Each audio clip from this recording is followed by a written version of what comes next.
Boa tarde. Primeiro, continuando aqui a minha conversa com o Padre Joãozinho, quero reforçar a minha gratidão por ele ter aceitado esse convite e vindo participar aqui do nosso espaço virtual da Paróquia Nossa Senhora de Fátima. Já tem um monte de gente, Padre Joãozinho. Frei Hélio, confrade meu, Fabrício, daqui da paróquia, da Pascom, Rosana Pedroso, que está em todas, todo dia, a Regina, Ana Maria, sejam todos muito bem-vindos a esse momento. Muito obrigado, viu, Padre Joãozinho? É uma alegria, eu estou tentando achar aqui dentro do seu Facebook, aqui no meu celular, a transmissão para divulgar também nas minhas redes, né? Oh, valeu, obrigado. Façam o mesmo aí, de Fátima, né? Jardim Tremembé, que tem muitas, né? Mas eu já peguei seu link. Paróquia Nossa Senhora de Fátima, essa daqui que tem a imagem. Isso, somos nós essa mesmo, né? Tá, vamos ver se...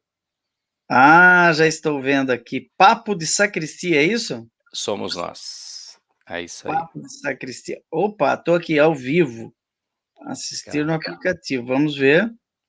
Papo. Opa, agora estou vendo, vou tirar o som para não dar conflito. Compartilhar.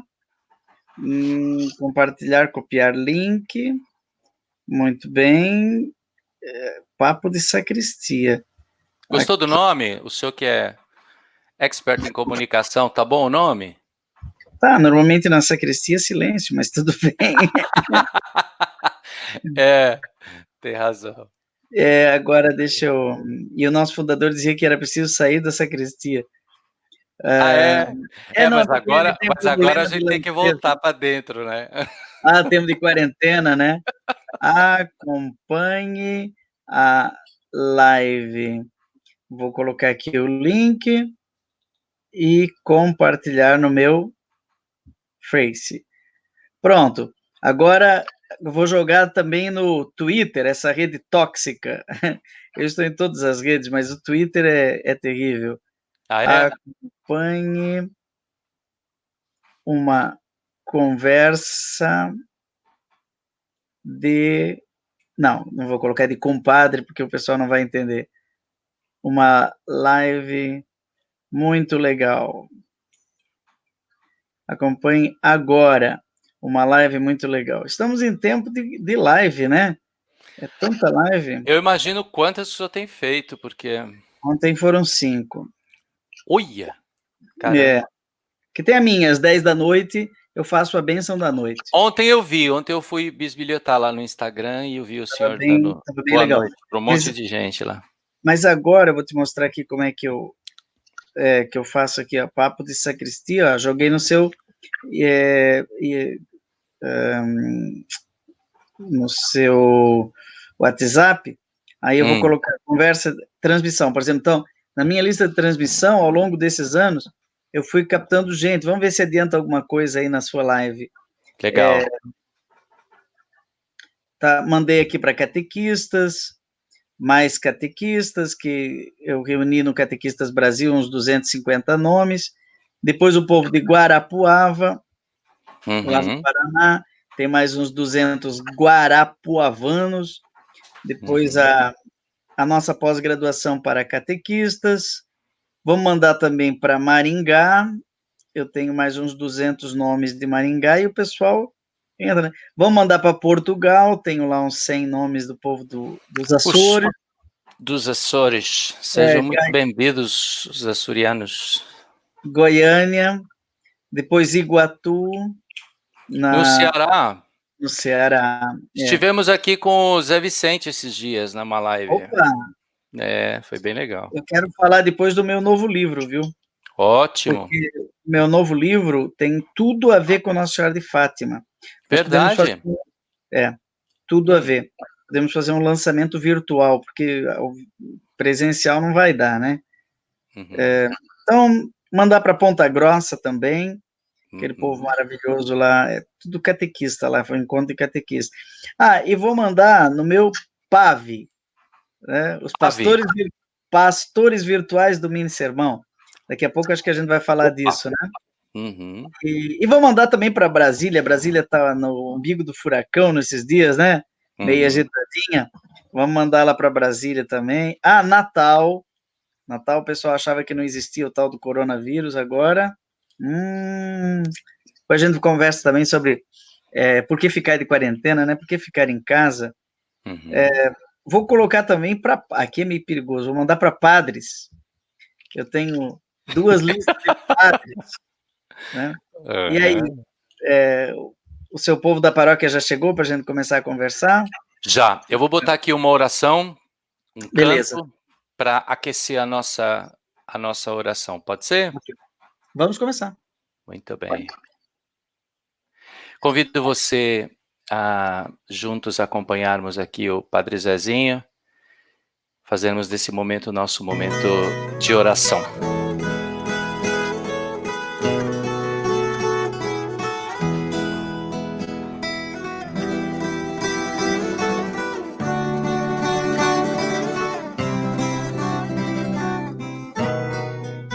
Eu sei das dores que o teu povo enfrenta, eu sei também qual o teu pensamento. Diante das dores que o teu povo aguenta, sei muito bem quais os teus sentimentos. Ir ao povo é preciso ir ao povo, ser gentil com o povo de Deus. Se preciso chorar com o povo, marchar com o povo, a caminho do reino dos céus. Ir ao povo é preciso ir ao povo, defender o teu povo, Senhor. Se preciso ensinar o teu povo a buscar seus direitos e ensinar que és um libertador.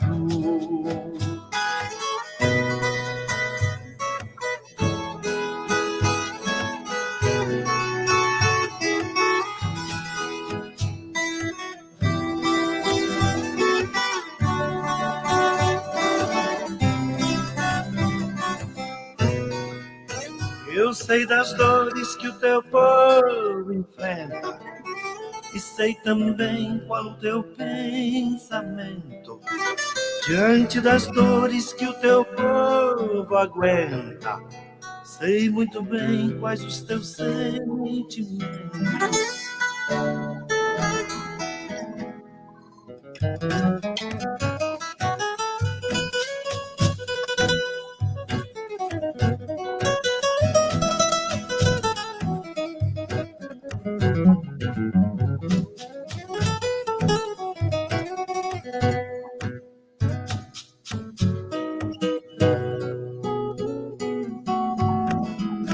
Ir ao povo é preciso ir ao povo, ser gentil com o povo de Deus. E aí, uma live incrível nesse momento que estou fazendo com o Guilherme. A caminho do reino dos céus, a caminho do reino dos céus, a caminho do reino dos céus.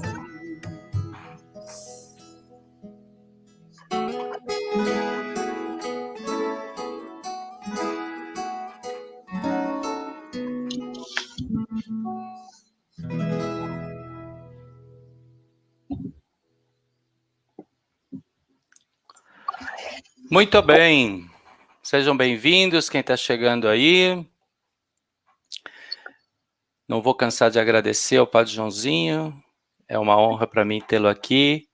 Há quanto tempo eu o conheço através das suas músicas, através da sua poesia, através, para dizer a verdade, só de um livro que eu li, sei que ele escreveu uma porção deles, não sei quantos, mas um livro apenas eu li, aquele do líder, das virtudes do líder.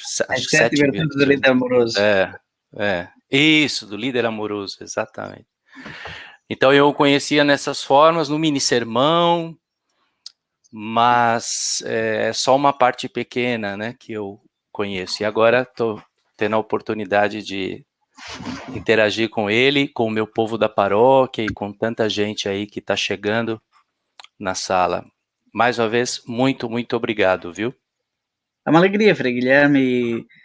Já tivemos tantas histórias aí em conjunto. Você que nasceu na Torre de Babel, né? Conhece todas as línguas. Sempre que eu tenho uma dúvida, latim, grego, hebraico, até marciano. Acho que você já comentou. Não, menos. Algum idioma em Marte, o Frei Guilherme sabe. Mas então, é sempre muito legal conhecer pessoas que têm foco na vida e tal. E interessante essa questão da paróquia Nossa Senhora de Fátima.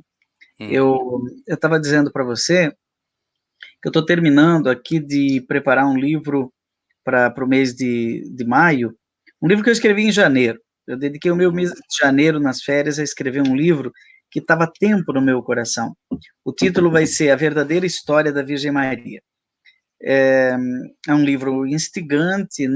Eu dou aula de Mariologia há 20 anos, e só agora me permiti escrever a Mariologia sob a forma de romance. Maria mesma contando sua história. Caramba! E eu posso contar rapidamente, em 3 minutos, do livro? Pode fazer spoiler? Vai ser uma delícia. Depois isso fica gravado aí no seu Facebook, você pode voltar, né? Tá bom. É o seguinte, o livro tem 30 capítulos, e o primeiro e o último são uma história que eu vivi em Roma, né? Em 2005, ano do falecimento do Papa João Paulo II, e também de Lúcia, a terceira vidente de Fátima, naquele ano eu fui designado para estudar em Roma. Eu era diretor da Faculdade Uniana aqui em Taubaté, alguns anos já, mas eu estava terminando um doutorado na USP e outro doutorado na PUC de São Paulo, né? E eu precisava fazer uma pesquisa sobre a vida do meu fundador, Padre João Leão Deon, lá em Roma, nos arquivos da congregação, sobre o Deon Educador. E aí eu fui, né, para ficar um ano só. Inclusive, fui liberado da direção da faculdade só por aquele ano. Depois, em 2006, eu voltei, e em 2007 eu defendi as teses. 2007 foi o ano do falecimento do Padre Léo, não é? Que também a gente pode conversar se você quiser. Nós somos da mesma turma, e eu sou da comissão histórica da beatificação do Padre Léo. Então, o que aconteceu? Quando eu cheguei lá em 2005, tinha aquele clima, né, era um clima muito estranho, porque João Paulo II ficou tantos anos como Papa, 20 e tantos anos, 26 anos, se eu não me engano, só perde para Pio IX, no pontificado, e Pedro, que ninguém sabe quantos anos ficou, mas é o Papa que mais ficou na história. Mas o nosso fundador deveria ter sido beatificado, né, o Padre Deon, e não foi, até hoje não foi, por motivos que não vêm ao caso, é um outro assunto também. E entrou o Bento XVI, então quando eu cheguei lá, já era o Bento XVI. E eu aprendendo italiano, naquela coisa, né, estrangeiro, eu tinha que fazer uma entrevista com o decano do Instituto de Espiritualidade, da Gregoriana, e fui, sozinho, com a cara e com a coragem, sabendo meu parco italiano. E antes eu pensei, vou parar numa igreja e rezar, porque não é difícil achar uma igreja aberta em Roma, né? E eu parei ali na Piazza Argentina e entrei na Chiesa del Gesù. Você conhece lá? Conheço. Jesus. E comecei a andar por ali, achar tudo aquilo muito bonito. Para mim, é uma das igrejas mais lindas do mundo, no seu interior, né? Mas eu não sabia da história, não sabia de nada, não podia imaginar a densidade de história que estava ali naquele lugar, não só cristã, mas desde o tempo dos romanos. E chego até na imagem, e aqui está todo o leitmotiv do livro, na imagem da Madonna della Strada. Não sei se você conhece essa imagem. Não. Está lá ao lado esquerdo da igreja, no altar do lado de Santo Inácio de Loyola. E me chamou a atenção porque aquela imagem tem brinco, tinha uma coroa de diamantes, um menino também com uma coroa de diamantes, e tudo aquilo eu achei muito lindo. Depois eu fiquei sabendo que era a padroeira dos turistas, dos peregrinos, dos transeuntes, dos taxistas e até dos lixeiros. Uau. Aí eu fiquei devoto de Nossa Senhora da Estrada. E Que lindo nome. Nossa Senhora Madonna da Estrada. Aí um dia, olha só o que aconteceu, toda vez que eu ia na Gregoriana, parava na Piazza Argentina, porque daí depois é um pulinho a pé, e fazia minha oração para Madonna da Estrada. Até o dia em que eu parei, cheguei lá, não tinha mais a imagem. Tiraram a imagem. Eu tive essa reação que você teve agora. Assim, caramba, onde é que está a imagem do ícone da Madonna da Estrada? Tinha laser, um monte de vidro, a prova de bala, não sei o que, tudo era muito segura. Aí eu fui falar com o sacristão me disse, calma, padre, calma. Levaram para restauração. Tá.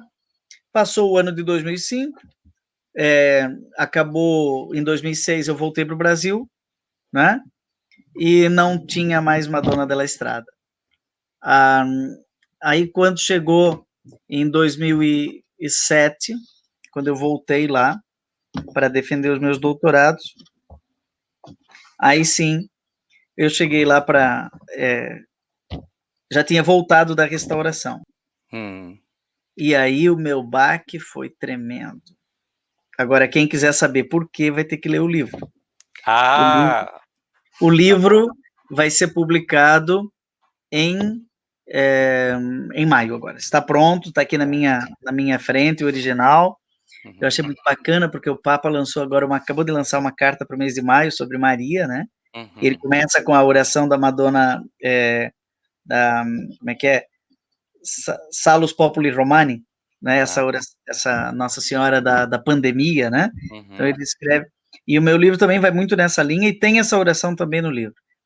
Mas o que os outros 28 capítulos, entre 2005 e 2007, né, o começo é 2005, final é 2007, é que, diante daquela situação dramática de estar diante de um altar vazio, onde Maria não estava mais, e eu não sabia e tal, eu fiquei quietinho ali, e isso é verdade, aconteceu mesmo, eu fiquei rezando. E aí me permiti, como ensinou Santo Inácio de Loyola, me permiti uma contemplação. E na contemplação, Maria começou a me contar a sua verdadeira história. Aí, a partir do segundo capítulo, ela começa a dizer, meu filho, quando meus pais queriam... Aí ela começa a contar a história de Joaquim e Ana, daí eu uso Proto-Evangelho de Tiago, apócrifos, tudo que eu tenho direito, Seus né? 20 anos de Mariologia. Mas colocando na boca de Maria a sua história. Aí ela conta, quer ver, Frei? Ela conta como que ela nasceu, como que ela foi educada no templo, como que ela foi entregue para José. Deixa eu contar uma coisa para você, já que não tem ninguém olhando. Tá. Teve um monte de coisa que eu tinha dificuldades, e eu tive um assessor. O meu assessor, um foi o Murad, claro, né? Grande mariólogo, mas o outro foi um pastor adventista. Né? Pastor Rodrigo, a quem eu agradeço muito, que é arqueólogo bíblico. É pós-doutor em arqueologia bíblica.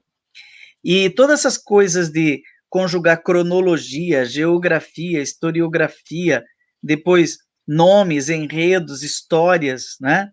Por exemplo, vou fazer uma pergunta para você, dramática, né? Jesus nasceu, né, em Belém, e depois de 8 dias é levado ao templo para ser apresentado, né? Tá bom. Diz um evangelho, e eles voltam para Nazaré. O outro diz que vai para o Egito. Então, eu encontrei soluções para todas essas coisas. Durou um mês estudando e tentando encontrar a solução de Maria. Quando é que ela vai para Caná com Jesus? Ele já tinha ido para Cafarnaum, não tinha ido para Cafarnaum. A gente lê os evangelhos e cada um tem um relato com um propósito. Mas quando a gente se propõe a escrever um romance, tem que dar sentido para as coisas, sem inventar. Por exemplo, quanto tempo leva para Maria sair de Nazaré e ir até a Encarim, a terra de Isabel? Né? Então, eu fiz toda uma série de cálculos complexos. É uma costura dificílima, caramba. Tendo o itinerário não de hoje, né? Certo. Mas vendo a estrada da época, subindo 450 metros, uma menina de 14, 15 anos, quanto tempo ela levaria, quanto tempo ela descansaria, então, 5 dias. 4, 5 dias, né? 4, 5 dias. E assim eu fui resolvendo problemas e mais problemas. Alguns eu não consegui, então eu deixei de lado, né? Quem era a irmã de Maria, se era Maria de Cleofas ou era Salomé, eu não sei, né? Então eu não vou entrar nessas searas, né? A questão dos irmãos de Jesus é fácil de resolver, né? E aí, por que tem a ver com Nossa Senhora de Fátima? Porque eu narro, Maria vai narrando a história dela até a paixão, morte e ressurreição de Jesus. Onde é que estava Maria na ressurreição? Muita gente se pergunta. No meu livro está escrito. Eu revelo, por isso é a verdadeira história de Maria. Onde estava Maria? Qual era o relacionamento dela com Maria Madalena? Não é? E qual era o relacionamento dela com Pedro, com João? Quando é que ela vai para Éfeso? Como é que ela vai para o céu? A Assunção é de Éfeso ou de Jerusalém? Né? Depois, aí ela volta para o céu. Acabou a história? Não, para Deus não tem mortos. Ela continua contando a história dela, como é e por que, Frei. Por que o primeiro dogma mariano, a Theotokos, a Maria Mãe de Deus, por que é em Éfeso? E o que tem isso a ver com a carta aos Gálatas, que é escrita em Éfeso em 55? E o que tem a ver isso com a deusa Ártemis? E o culto à deusa Ártemis de Éfeso, né? E que impacto isso tem sobre a figura de Maria e como ela reage no céu? A serva do Senhor se tornar rainha do céu e da terra. E depois Nossa Senhora.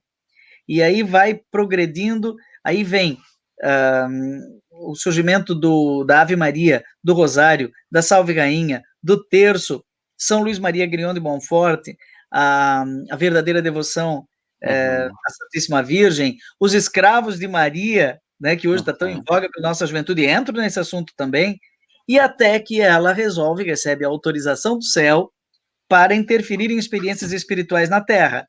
Então, ela narra Guadalupe, ela narra depois Medalha Milagrosa, ela narra La Salette, Lourdes, e termina, claro, com Fátima.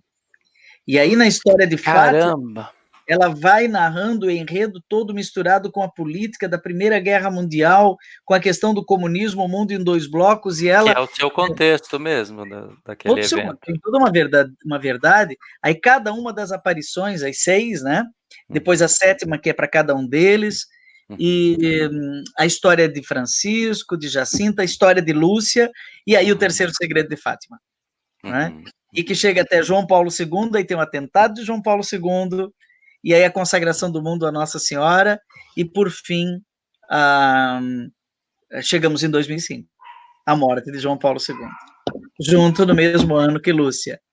E aí tem uma parte que continua, que é com o Bento XVI, né, que foi o intérprete autorizado do terceiro segredo de Fátima, na época Joseph Ratzinger, e termina com uma notícia histórica sobre o pontificado do Papa Francisco, e eu cheguei até a antessala do Papa Francisco para perguntar por que ele nunca fez nenhuma menção à Madonna della Strada, sendo que ela é jesuíta, né? É uma Nossa Senhora cultivada pelos jesuítas, e ele é o Papa jesuíta que quer que a igreja saia pela estrada do mundo, né? E eu ainda pretendo um dia entregar esse livro na mão do Papa Francisco, eu tenho certeza que ele vai se tornar um grande devoto da Madonna della Strada. E como é que a gente faz para aguentar até maio, gente? Agora, depois que você solta essa bomba no colo da gente Falta uma semana, Frei. Mas é muito tempo. Para dizer bem a verdade, esse livro, o demônio não está gostando desse livro, sabe? Porque todo mundo aí querendo adquirir o livro já. Eu vou ter que encontrar uma maneira. Essa semana eu vou conversar com o pessoal da editora Planeta e também com a distribuidora Loyola, do Ernesto, né? Eu vou te passar depois, me cobra isso, esse nome, marca esse nome, Ernesto. Quem está ouvindo também aqui, marca esse nome. Ernesto é um santo, né? Um santo do mercado editorial que resolve todos os problemas de acesso a livro daqui do Brasil, fora do Brasil. Você conhece o Ernesto? Não. O Ernesto, ele é da distribuidora Loyola. E eles são, assim, missionários da literatura católica. Porque se você precisar de um livro lá da Grécia, ele vai atrás, ele vai trazer, vai importar, vai colocar na sua mão. São muito honestos, muito trabalhadores, são operários da literatura mesmo. Uhum. E eu quero, dessa vez, colocar na mão deles esse desafio de fazer chegar nas pessoas. E eu vou divulgar, não por mim, né, eu não tenho como fazer isso, mas por meio de pessoas que têm a vocação. O meu trabalho foi escrever, e foi interessante porque a primeira pessoa que estava na edição saiu, foi contratada pela Globo. Saiu da editora, foi contratada pela Globo. Aí saiu, aí entrou a segunda, parou de editar porque a mãe dela estava muito ruim no hospital, acabou morrendo nas vésperas da pandemia, e eu fui lá ainda fazer o sepultamento da mãe dela. E aí, agora no final, aí veio a pandemia. Então, tudo parece que coloca pedras, assim, para que um livro como esse chegue na mão da pessoa. Porque a história da Mariologia é tão bonita, o cultivo da figura de Maria, mas às vezes as pessoas não entendem muito bem. Então, um romance vai ajudar as pessoas a entenderem. Eu nunca vi uma obra assim. Porque eu é ousado. Não sei se o senhor já viu uma obra assim. De Maria. Na verdade, eu tive essa ideia, mas eu fiquei com medo de colocar na boca de Maria. Fiquei com medo, a gente é teólogo, tem esse pudor e tal. Inclusive, quando eu escrevi o capítulo sobre a Imaculada Conceição, não parecia Maria de jeito nenhum, tinha nota de rodapé, tinha citação de, enfim, de uns escotos. Aí a menina da editora, que nem era católica, falou assim: pelo amor de Deus, padre, o senhor esqueceu Maria, prendeu ela no armário, e aqui o teólogo dominou esse capítulo. Deleta esse capítulo. Falei, não, eu vou moderar aqui, vai ficar bem legal. E ficou bem tranquilo, Maria contando o debate entre, não vou usar a palavra maculistas e imaculistas, porque é técnico, né? Mas no fundo é isso. E aí eu estava em Palmas, eu fui fazer um show em algum lugar do Pará, sei lá de onde, e eu estava em Palmas. Eu lembro que eu estava num hotel em Palmas, e daí eu pensei, eu vou ligar para o Murad. Afonso Murad é o irmão marista, para quem não sabe, o maior especialista em Mariologia do Brasil e talvez do mundo. E eu falei, irmão Murad, me ajuda a discernir um negócio. Eu estou com uma ideia de colocar a história de Maria num estilo de romance, mas na boca de Nossa Maria, de Nossa Senhora. Ele falou: "Bom, meu irmão, eu sempre pensei em fazer isso. Você roubou minha ideia, mas eu dou ela para você porque eu não dou conta de fazer tudo que eu tenho de ideias e de aulas e não sei o que." Realmente ele é hiperativo. E aí eu fiquei consolado, e no final o resultado é bacana. Posso contar uma... Eu estou falando demais, né, Frei? Mas tá uma delícia te ouvir. Eu vou te contar uma página, eu tenho 50 livros escritos. Eu nunca me emocionei escrevendo. Uma que eu sou catarinense, né? De Brusque, né? De Brusque, nós somos um pouco, assim, germânicos, né? Sei. Mas outra porque eu estou muito focado naquilo que eu estou escrevendo, então um pouco distanciado, às vezes, pela ciência da teologia. Agora, nesse livro aconteceu um fato que eu estava escrevendo e naquele momento eu me emocionei escrevendo, coisa que nunca tinha me acontecido. Então, a minha mãe se chama Maria da Glória. E eu estava escrevendo sobre os protestos dela durante as férias. Ela vai dormir muito cedo, eu aproveitava a hora que ela ia dormir e escrevia. Mas chegou uma hora que eu me encantei com o livro, eu estava escrevendo o dia todo, já compulsivamente, e aí ela reclamando, que eu chegava, demorava para ir almoçar, etc. Bom, mas ela sempre me perguntava, já chegasse na Assunção? Falei, ainda não, mãe. Como é que vai ser a Assunção? Porque é Maria da Glória, né? Ela nasceu no dia 14 de agosto, véspera da Assunção. Aí, o pessoal perguntando se eu vou voltar em Lavras trazendo esse livro, como fez com... tô vendo aqui. Eu tinha marcado para ir para Lavras com o Padre Túlio agora em maio, ia levar o livro, nem me lembra disso. Mas aí, quando fui chegando assim, Maria com João em Éfeso, todo mundo que estuda Mariologia sabe que existem duas tradições, uma que coloca Maria sendo elevada ao céu de corpo e alma em Jerusalém, e a E outra outra em Éfeso. em Éfeso. As duas tradições são legítimas, as duas têm raiz histórica, e eu pensei, e agora? O que eu Tem que fazer fiz? uma escolha. A sua Maria tem que fazer uma escolha de um romance. Aí o que eu fiz? Você conhece bem a história, você vai entender o que eu fiz. Eu coloco João com Pedro até o Concílio de Jerusalém, em Roma, na Samaria, nos arredores ali. Então, eu estou falando em 59, né, da era cristã. Eu estou sempre partindo do princípio que Maria tem 15 anos a mais do que Jesus. Então, Maria está com 48 anos na época do Concílio de Jerusalém, Jerusalém. quase 50. A guerra judaico-romana vai acontecer lá depois, em 67 até 70, quando é destruído o Templo de Jerusalém. Então, não consigo imaginar que João ainda esteja nessa época com Maria em Jerusalém. Portanto, sobrou o espaço entre 50 e 65, o espaço de 15 anos. Que daí eu faço João, não tenho fontes históricas a esse respeito, mas a gente sabe que a sepultura de João está em Éfeso e que ele foi para Éfeso.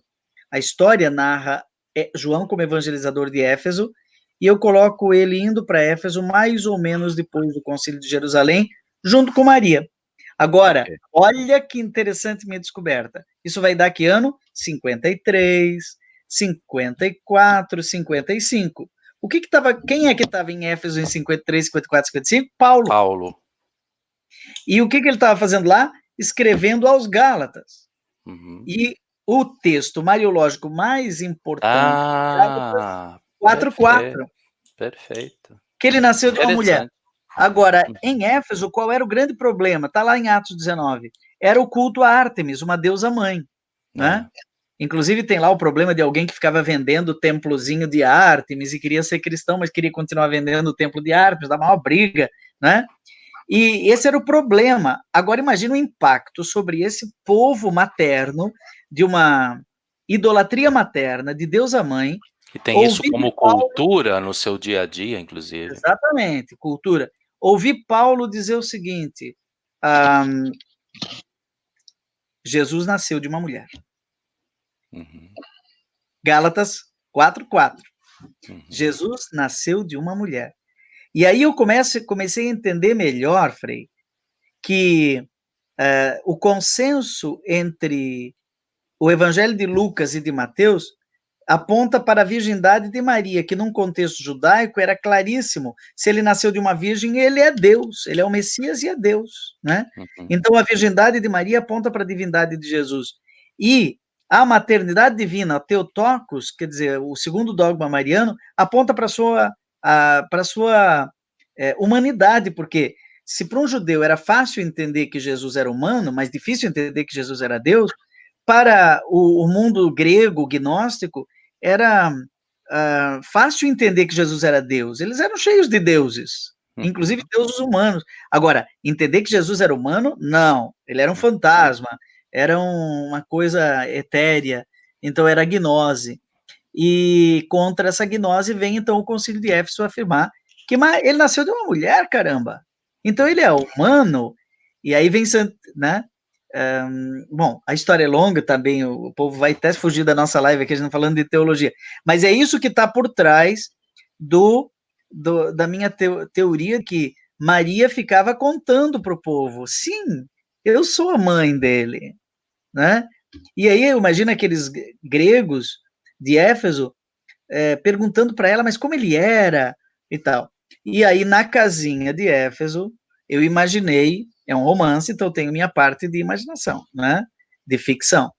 Eu imaginei Maria tendo sonhos, agora já próxima dos 70 anos, né? 70 anos de Maria é sempre 15 anos antes da era cristã.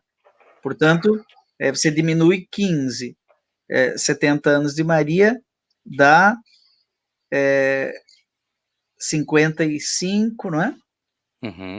ano 55, exatamente ali quando Em está Éfeso. havendo em Éfeso. Então, entre 55 e 60, né? Nesse período aí, então Maria começa a ter os seus sonhos aos 70, 72 anos de idade, pelos meus cálculos. E nesses sonhos, ela se imagina, ela está sonhando que ela está em Jerusalém, entre os apóstolos, e ela está já nos últimos dias de sua vida. E eles rezam a oração do anjo, Ave Maria, cheia de graça, e a oração de Isabel, bendita és tu entre as mulheres, e depois ficam repetindo para ela o nome do filho dela, Jesus, Jesus, Jesus. Só o Tomé, que sempre está atrasado, que estava na Índia. E aí eles colocam ela numa sepultura. E quando o Tomé chega, ela tem um outro sonho, mas tudo ela está sonhando. Um outro sonho em que ela fala para João, no dia seguinte ela conta para João, que o Tomé chegou e daí quis, não, eu quero ver. Aí abriram a sepultura e não tinha ninguém, né? E aí veio a tradição da dormição ou do trânsito de Maria, que é a Assunção, na primeira hora.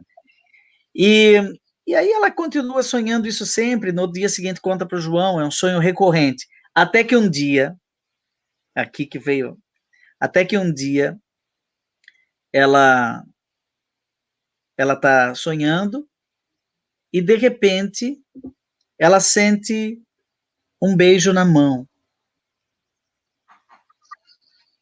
Ela nunca tinha tido isso no sonho. E Jesus, desde criança, no meu romance eu mostro isso, porque era da tradição judaica, ele cumprimentava Maria com um beijo na mão, dizendo, Deus abençoe tuas mãos, mãe. E aí ela abre o olho e vê seu filho sorrindo com a mão dela, dizendo, Deus abençoe tuas mãos, mãe. Que saudades. Quanto tempo? E aí ela entendeu que ela estava no céu, que ela tinha dormido na terra para acordar no céu. Eu estou narrando desse modo a tradição da dormição, que é muito forte. Agora dá para entender porque que você se emocionou escrevendo esse livro. Caramba, porque eu estou imaginando assim, desde criancinha, ele beijando a mão. Eu narro, por exemplo, como é que acorda, como é que reza, como é que arruma a esteira, como é que dorme, como é que é tudo, porque eu me baseei em pesquisas históricas, né? O cotidiano de Maria de Nazaré. E aí essa é a tradição, as crianças beijam a mãe. Deus abençoe tuas mãos, mãe. É uma beracá, é uma bênção. Não é? E aí o livro vai seguindo, assim, coisas muito bonitas acontecem na aparição de Fátima, etc. O povo tá cheio de perguntas aqui, o padre Joãozinho depois ele vai dar uma olhadinha no Facebook lá. A gente ia falar do mini sermão, tá falando de Maria, né? Não tem inteiro. Não, mas valeu, olha, esse livro vai encher a nossa vida de alegria. Eu já estou instigadíssimo com essa leitura desse romance aí.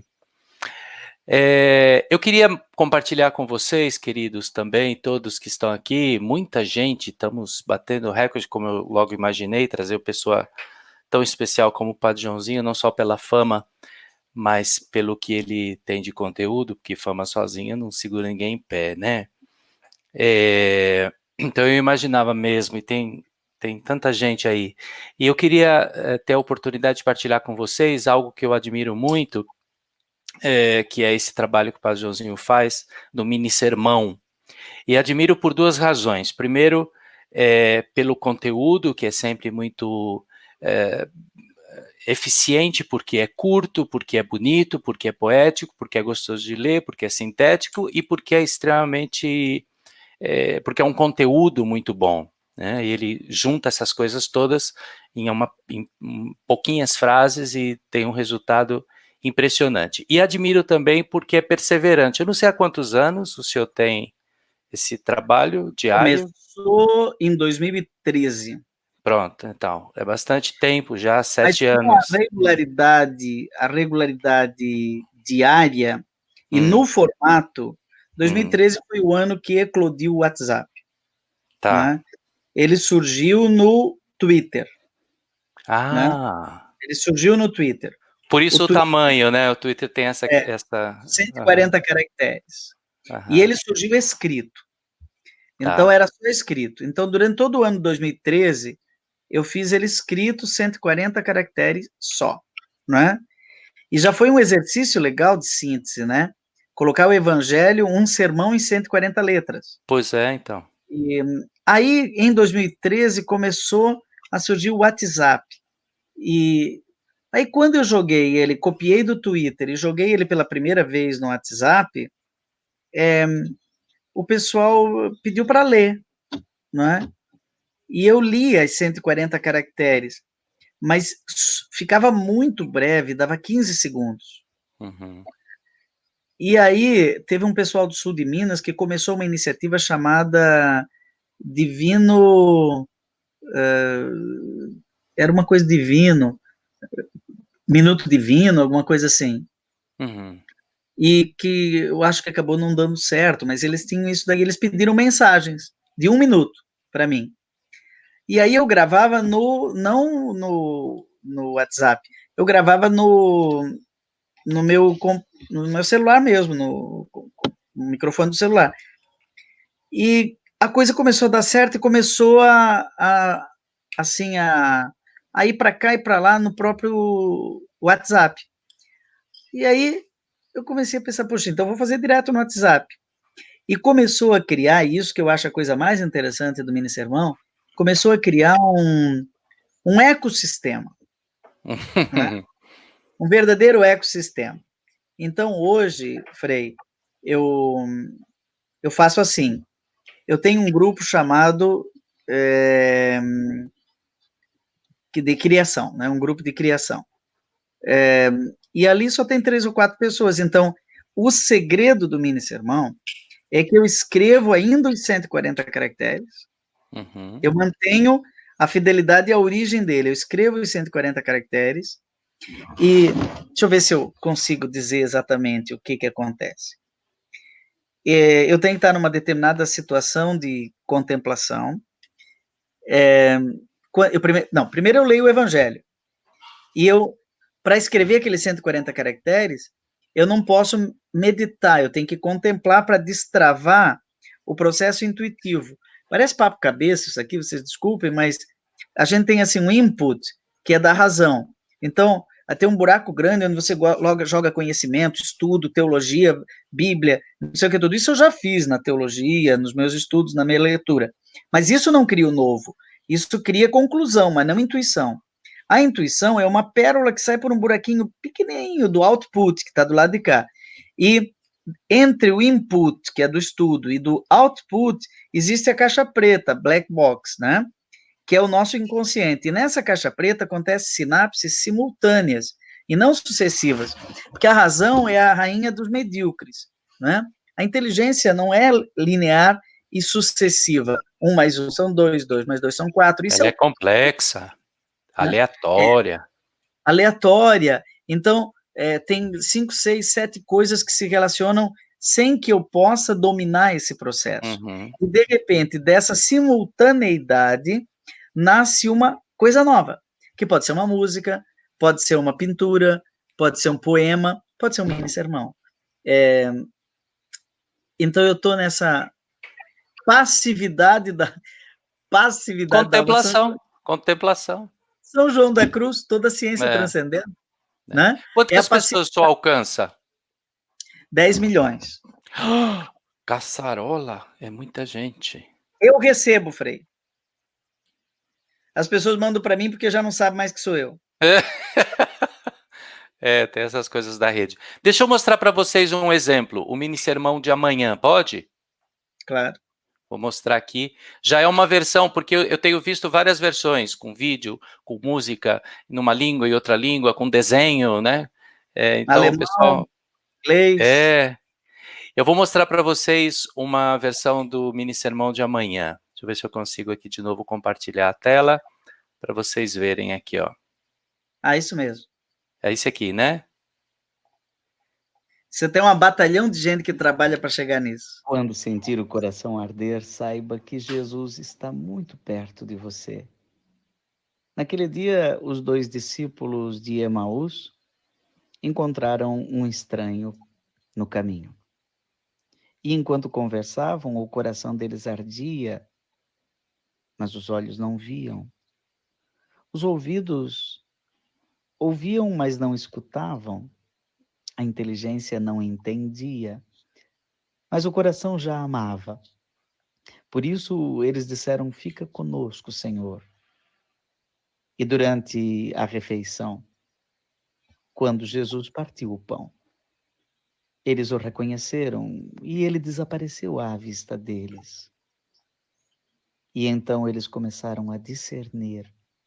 Não estava ardendo o nosso coração quando ele falava conosco pelo caminho e nos explicava as Escrituras? O coração tem razões que a própria razão desconhece.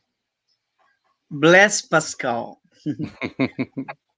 Você sabe que tem Que um lindo. padre lá de Ponta Grossa que transforma a versão breve dos 140 caracteres em música.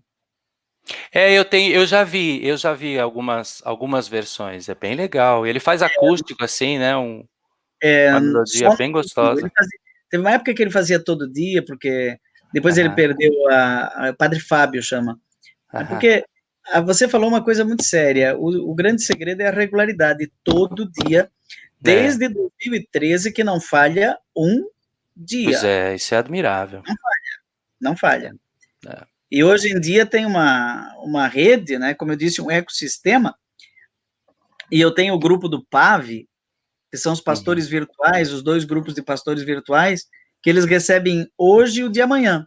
E tá. aí, eles que mandam, e agora, por exemplo, só pode mandar para 5, esses dias só podia mandar para 1, Pois então, é, então. pastores virtuais, eu tenho 200 grupos, só eu tenho 200 grupos, né? Uhum, E cada um deles tem seus grupos, ainda faço as contas, chega a impressionante. milhares de milhões de pessoas. O poder da evangelização. Louvado seja Deus. E que bom que o senhor é generoso o suficiente para ser um instrumento eficaz, né? Olha, eu não quero segurar o senhor mais, o senhor tem compromisso. Eu me lembro que o senhor me falou, já são É, 5 para 5. já estão me esperando lá, já me avisaram aqui, é o É, primeiro evento, Frei, é o primeiro evento que não é desmarcado, em tempos de pandemia. tá. Uhum. Eu até quero agradecer aqui, talvez elas estejam até assistindo, as apóstolas do Sagrado Coração de Jesus, Sim, que tem uma belíssima obra educacional em sim. hospital, né, um centro universitário lá em Bauru, É, eu as mas eu ia conheço para lá de Bauru. Curitiba. Eu devia hoje, agora nesse momento, eu deveria estar falando para elas. Uhum. Então, eu gravei 5 vídeos, escrevi o texto todo e tenho um momento com elas assim de interação agora.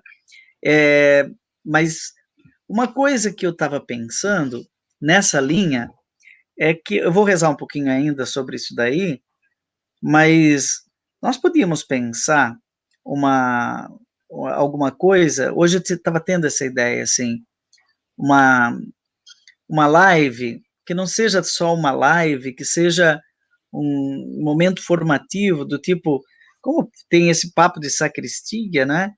Mas Uhum. eu estava pensando uma coisa que pudesse reunir, assim, 3, 4 pessoas num debate, pessoas assim, isso eu acho que agregaria muito. O nosso povo está precisando muito de formação, Sim. muito de formação.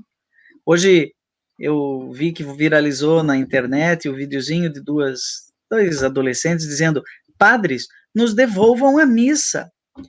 Pois é. Eu fiquei tão triste pensando assim, gente, eles são donos da missa, né? A missa agora virou propriedade privada. Triste, É triste. uma falta de conhecimento aí. Eu até gravei aqui do bispo de Sorocaba, Hum. Dom Júlio.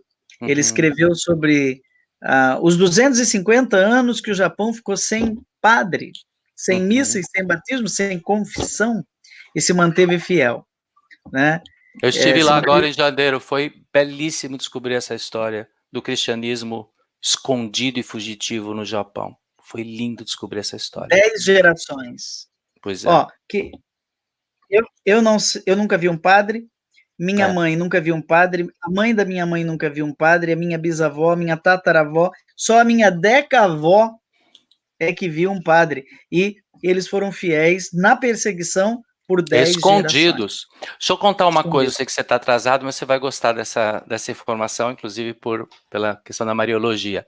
Eu descobri uma coisa lá, talvez você saiba, num museu, foi meio sem querer, depois eu confirmei nos lugares que eu visitei dos cristãos. No tempo da perseguição, para cultuar Maria, eles usavam as imagens das deusas budistas e fingiam estar prestando culto às deusas budistas. E era Maria. E aí eu lembrei da história dos africanos aqui, né? Só que é o contrário, né? E é exatamente isso que você está falando. Leigos, né? Descobrindo a sua vocação e a experiência de Deus nas suas vidas, né? E hoje esses dois jovens aí fazem a contramão da história, né? A contramão da história. O que é alguém nascer, ser batizado escondido, viver a vida inteira sem uma missa? Pois é. E morrer sem uma missa. E se manter fiel a essa fé. Ou seja, Deus supre. E a esses dois jovens, é bom lembrar porque normalmente esses jovens gostam de latim, não sabem e não estudam, mas gostam de latim. Existe uma expressão em latim, existe uma expressão em latim muito legal que é assim, ó, ecclesia supplet, né? A igreja supre. Ah, mas se ele está doente numa UTI, não pode comungar, tem que levar o Santíssimo até lá. O Santíssimo irá até ele. Ah, mas se não levar a mão, isso é idolatria, meu irmão. É pura idolatria. Isso é idolatria. Porque se não tiver o ostensório, tem gente que adora o ostensório, hein? Pois é. Tem gente que não adora Jesus, que recebe na palma da mão durante a comunhão, e depois adora quando ele está no ostensório. Então, idolatria. Ele está adorando um objeto de metal, e não a hóstia consagrada, né? Tanto que se tirar a hóstia consagrada do ostensório, para ele perde a graça. Isso é idolatria. Então, aquele doente, aquela pessoa que está lá na Amazônia, numa região ribeirinha, que recebe a Eucaristia uma vez por ano. Padres, nos devolvam a missa. Que pena, que pena. Mas tudo bem. Vamos, a juventude tem esses arrombos. Quero pedir que o senhor rogue a Deus que nos abençoe, que nos dê um abraço com a sua oração nesse povo que está aqui e que alcançará tanta gente depois com o arquivo gravado aí, né? Que a sua oração chegue ao coração de Deus, você que é do coração de Jesus. Aí, né? Que maravilha. Então, mas chegou a mais aí. Você que é do coração de Jesus, né? Padres do Sagrado Coração. Aliás, eu fui deoniano, não, mas fui propedeuta deoniana. A minha paróquia de origem é deoniana. Sou da paróquia Nossa Senhora da Candelária. Ah, sim. Eu cresci com o Padre Marcelo, somos amigos de infância, crescemos juntos e entramos juntos em Rio Negrinho. No Marcelo propedêutico. Entramos juntos em Rio Negrinho no propedêutico, fiquei lá 1 ano. Então eu tenho os deonianos no meu ninho. Vamos fazer mais dessas, viu, Frei? Seria uma alegria. Hoje eu falei demais, mas vamos combinar para, com mais regularidade, tratarmos de temas assim, que aí podemos até convidar um consultor, tem tantos aqui em casa que podem ajudar. Gostei aqui da técnica, funcionou muito bem. Eu vou divulgar essa live depois. Vou dar a benção aqui, que as irmãs estão me esperando lá. Hoje é dia de São Marcos. É verdade. Né? São João Marcos, o discípulo de Pedro, o discípulo de Paulo, o primeiro evangelho, né? E é tão bonito o evangelho de Marcos. Vamos pedir a intercessão desse jovem da primeira hora, jovem da capital, Jerusalém, que se tornou um discípulo da primeira hora e mártir também.